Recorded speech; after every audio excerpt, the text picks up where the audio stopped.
What are the mistakes that people make in the personal development? Wow. I guess the simplest thing is not getting support, or doing nothing about it. And I see this an awful lot, and it happens through, I get what I refer to as repetitive conversations about it. When you're a coach, a therapist, whatever label where you get into the world of personal development, people often sneak into your DMs or go out for a time with you and then ask you some questions. And it's usually about how they can make a change in their life. And the trick is that people will often moan about a problem, be it a relationship problem, be it a work problem, whatever it is, and they won't do anything about it. They'll just moan about it. You know, I've got a problem with my husband. You know, oh, work's just terrible, whatever it is. And I've now got kind of brutal with this, but I'll listen to the kind of the whinge on the same topic about 3 times. And after I've heard it 3 times, I'll be like, whoa, stop the bus. Because I understand everybody has an acute problem. We can all go through stressful periods. We can have a crap day at work. We can have an argument with the spouse. And it's absolutely fine to go and offload that onto a friend and just talk about it and kind of get it out of your system. That's part of life, to go through an acute problem. But when you're repeatedly going through the same issue 3-4 times, then that is a chronic problem. And that's when I get very, very uppity very, very quickly, because people are not doing anything about it. It's a bit like, my arm hurts.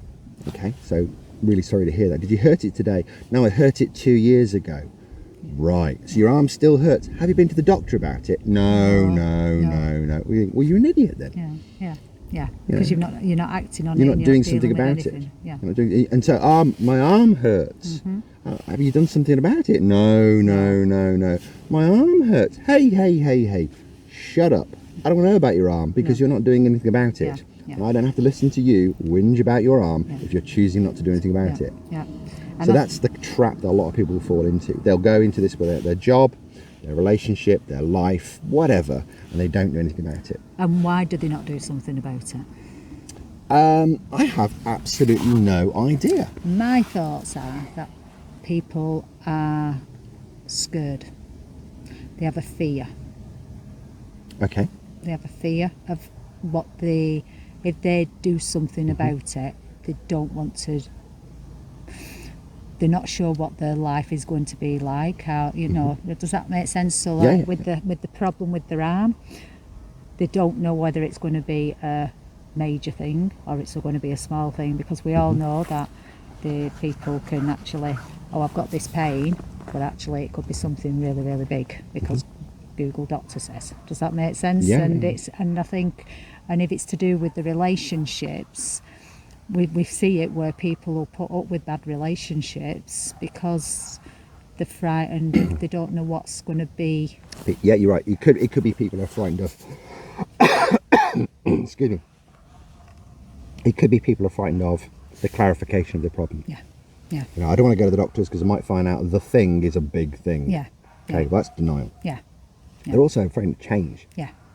Oh God, if I'm not in this situation experiencing this shit experience, then it will be different. And I'd prefer to know I'm going to have a shit experience than not know what the experience is going to be. Which is like, what the wow, you'd rather, I'm guaranteed to have a plate of shit rather than not know what's the next plate through the door. And I think, it's that fear of not knowing. It's the that's me looking forward, and how I come across about that is that was me in that job. Yeah, it could be. It was, I had that fear, and I didn't realise, and it was only 2020 I was doing a live, and it suddenly just, the penny dropped. It was just like, oh wow, Joe, you put your life on hold. The unknown. The unknown. It's really, really scary for a lot of people. A lot of people go through life, they need to know. Well, I'm sorry, you cannot map your entire life out. And there's going to be stuff that happens right now, right today, or tomorrow, or next week that you will never predict. You won't know. So why are you trying to micromanage the knowing about having the crap? You'd rather know you'd have crap than not know about what's coming next. That's bizarre. and that is, and I think that's my thing on it, is when people do delay, but it's how do they get past that? Well, that depends on each person, and I would suggest the first thing they need to do is to actually ask for help. Yeah. And it comes back to that immortal and perfect question: what would you like to have happen? Yeah. What would you like to have happen? And it's just such a beautiful, beautiful question that I use all the time. What would you like to have happen? Yeah. And that will help them at least think about the possibility of things being more positive. Yeah. A lot of the time when people are going on about the pain, the problem, the relationship issue, it's because it's not quite bad enough. No. And I've actually said to them people in the past, but it doesn't sound like it's quite bad enough for you. Yeah, and I must admit, when we first met, that's one thing you said, is that you actually said to me, it's only when your life gets that bad, Joe, that you will get the help. Yep. And I actually see that with people. Yeah. I do see that with people now. I listen to people and I'm like, okay. Yeah, it's really heartbreaking watching people go through their life with a moderate to quite difficult level of discomfort. Yeah. But it's not quite bad enough. No. It's not utterly shit that they actually do something about it. Yeah. So they're just kind of eking their existence out all the way through life, going, it just sucks enough to not do something about it. The other thing is, though, what I would say about it is, when you do make those steps, have realistic expectations of the change as well. I know you can remove yourself from a relationship, so that'll change immediately, but actually your life might not actually just suddenly go perfect does that make sense? So then it's being conscious that you actually don't start judging yourself, thinking, why has my life not changed? Your life isn't going to change overnight, in the sense that you make a decision to change and it suddenly changes. You talk about acquiring and developing a whole paraphernalia of skills, personal skills, and that might be setting boundaries with people, setting expectations with people, setting boundaries on yourself, setting expectations on yourself. That's the stuff that makes the change. It's not going to happen any other way than that.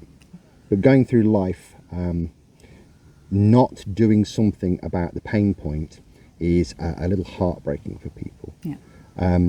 So the one question would be, what would you like to have happen? Okay, and just leave them with it. And if they keep coming back to that same problem, go, well, what would you like to have happen?